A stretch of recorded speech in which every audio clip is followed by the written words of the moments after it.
Fala galera, aula de tegumento do ponto de vista histológico.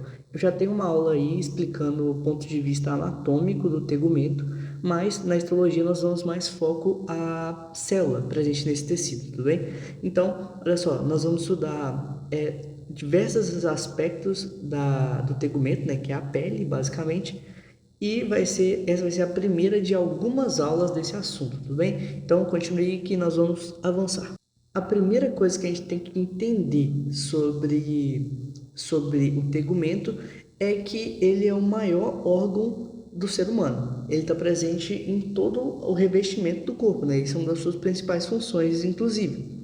Olha só, ele tem uma estrutura estratificada, ou seja, a organização celular desse tecido, desse órgão, é estratificado, né? E olha só, quanto mais externa a parte dele, mais queratina vai ter. E olha só, por ele ter só queratina na parte externa, isso possibilita que ocorra os danos, né, por encostar nas coisas e tal, mas sem ocorre esse atrito, mas sem danos à estrutura da pele, porque esse atrito estimula a produção de novas células lá na base mais interna, que nós vamos ter daqui a pouco qual é, que se divide por mitose, a título de curiosidade agora no início. Outra coisa que é muito importante entender sobre o tegumento, ele sempre vem em conjunto com o conjuntivo, ficou até engraçado. Mas ele sempre vem juntinho com o conjuntivo, porque ele é avascular. E como é um tecido avascular, precisa de um outro para fazer a nutrição dele. E ele também é formado por camadas, tudo bem? Que em alguns casos pode ser chamados de estratos. Essas camadas são compostas por diversas células e também por anexos, né, que nós vamos chamar assim, que são os pelos, as unhas e algumas glândulas, como as sebáceas e as sudoríparas. Aqui eu coloquei algumas imagens para você que não conhece o que é a pele, é isso aí que está na tela. E eu coloquei uma imagem no centro que apresenta a acne, né, que é uma deficiência que ocorre, e também umas gotinhas de suor, que é liberada pelas glândulas que eu expliquei. Olha só, a pele, ela vai ser chamada aqui no nosso estudo de epiderme. Tem a epiderme, a derme, que é um pouco para baixo, e a hipoderme, que é a última camada lá, mas que não faz parte propriamente da célula. Olha só, praticamente todas as células desse tecido são queratinócitos, ou seja, são células específicas para fazer queratina, que é uma proteína. Só que, olha só, 20% dessas células não são queratinócitos. São células não queratinócitos e um exemplo é o melanócito, que nós vamos ver mais para frente. Nessa imagem aqui, a gente tem uma imagem representativa, né, do epitélio, da membrana basal, que faz a conexão com o tecido conjuntivo, que é o que eu falei, que faz a nutrição desse epitélio. Lembra que eu falei que a maioria das células desse tecido são especializadas em fazer queratina? Então, essa aí é a molécula da queratina, que é uma proteína que é usada, né, na proteção, basicamente, da nossa pele. Proteção e constituição, né? Claro. E aqui está as camadas da pele. Nós temos aqui embaixo a camada basal ou extrato basal, a segunda, o espinhoso, o granuloso, o lúcido e o córneo, tudo bem? E é sempre de baixo para cima que você faz o estudo, ou seja, você começa da camada mais interna e vai para a camada menos interna, que é o córneo. Quando você pega e encosta no seu corpo, você está encostando no córneo da sua pele. Agora, quando você faz um pequeno cortezinho com papel, por exemplo, e não sai sangue, quer dizer que o seu corte, né, não atravessou todas as camadas. Provavelmente ele parou, provavelmente não, com certeza ele parou antes do extrato basal. Agora, se por acaso o corte que você fez foi um pouco mais fundo e ele atravessou o extrato basal, aí sim vai ter sangue. Você tem que lembrar que esse epitélio, o epitélio, né, não é vascularizado. O que é vascularizado é o conjuntivo abaixo dele. Olha só, agora algumas funções da pele. É bem um resumo, ela tem algumas outras, mas olha só, ela tem uma função de barreira, ela tem a função sensorial, por isso que você sente quando você encosta a mão em você mesmo ou em outras coisas. Ela tem função excretora, que é quando ela solta as coisas através das suas glândulas. Ela tem função de termorregulação, ela tanto protege você do calor de fora, do extremo calor de fora, quanto a perda de calor interno do seu próprio corpo. Tem função imunológica e uma das funções mais legais dela é a absorção de raios UV, que serve para a produção da vitamina D. Essa vitamina D, na verdade, é um hormônio, mas ficou popularmente conhecido como vitamina. Então, eu vou tratar aqui como vitamina. Ela é muito importante para a absorção de cálcio nos seus ossos e fósforo. Então, sem ela, seus ossos vão ficar fracos e tal. Então, é muito importante que você tome sol regularmente, com proteção, né? Com um protetor. Agora, vamos ao estudo das camadas da célula propriamente dita. Vamos começar pelo extrato basal. Olha só, o extrato basal é a única camada que faz regeneração celular. E ela está ligada por desmossomos. Uma célula liga a outra por desmossomos. Se você não sabe o que é isso, eu tenho uma aula na playlist de biologia explicando essas junções entre células. Olha só, ela fixa-se abaixo na epiderme através dos hemidesmossomos, que é um tipo de junção também, tudo bem? E ela tem o citoplasma basófilo, bem basófilo. É muito importante lembrar que o citoplasma dessas células é basófilo.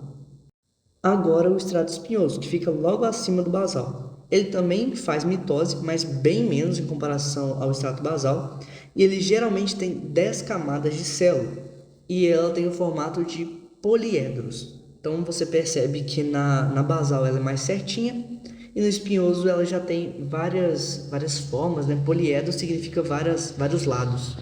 Na parte do extrato granuloso, existem dois tipos, o laminar e o queretato de hialina.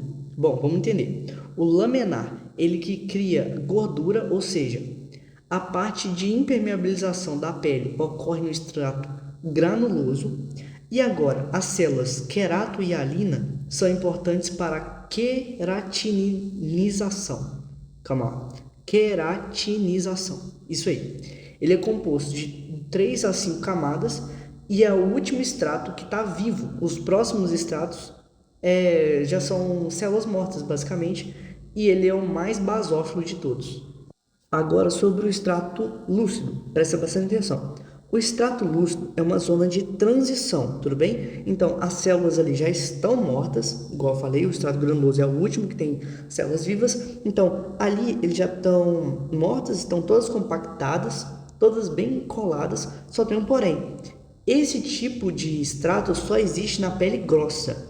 O que é a pele grossa? É a pele da palma da mão e a pele da planta do pé, né? A sola do pé. Nas outras partes do corpo não existe o extrato lúcido. Por que não existe o extrato lúcido? Porque a camada entre o extrato córneo e o extrato granuloso ela é quase indiferenciada em outras partes. Por isso o extrato lúcido não existe em outros locais do corpo, tudo bem? Agora o extrato córneo. Esse é o último extrato, né, de todos, é o que você encosta.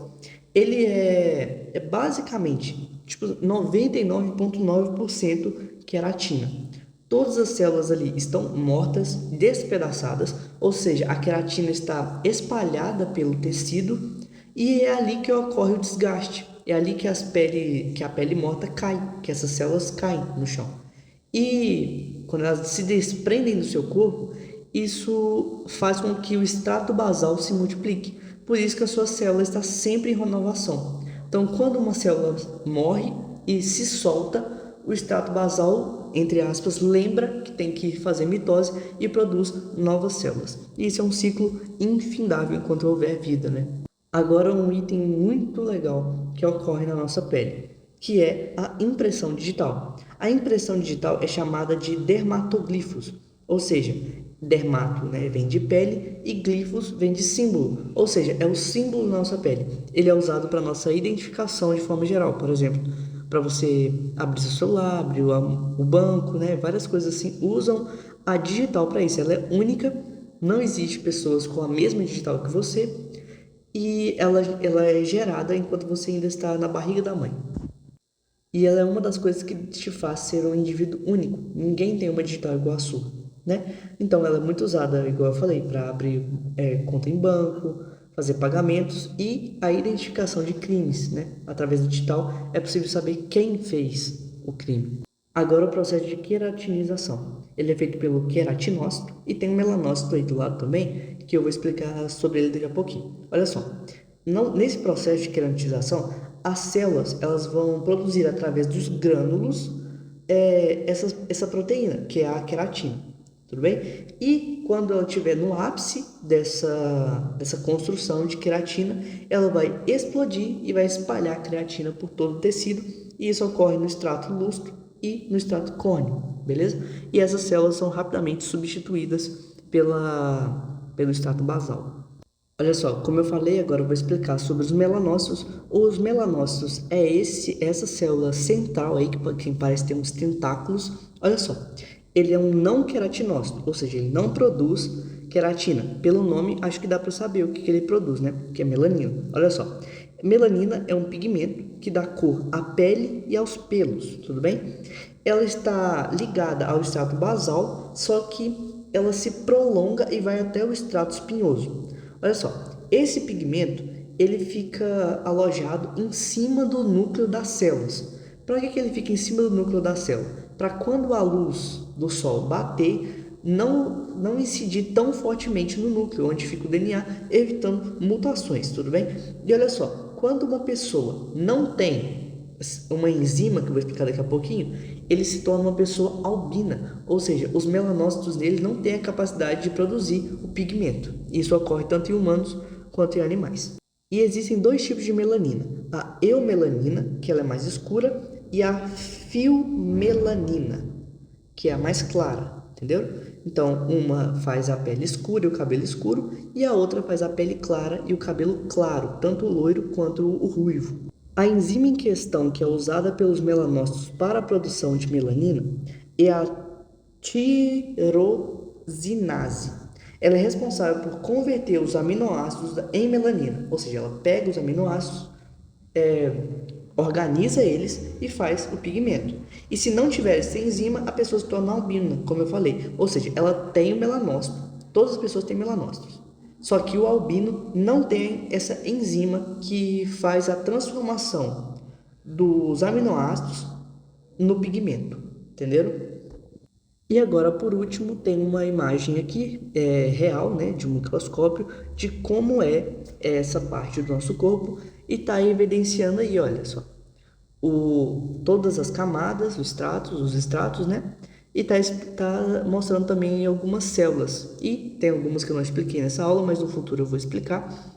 E tem também aí embaixo o conjuntivo. Então, se essa aula foi boa, né? Se te ajudou, deixe seu like aí e se inscreve. Valeu!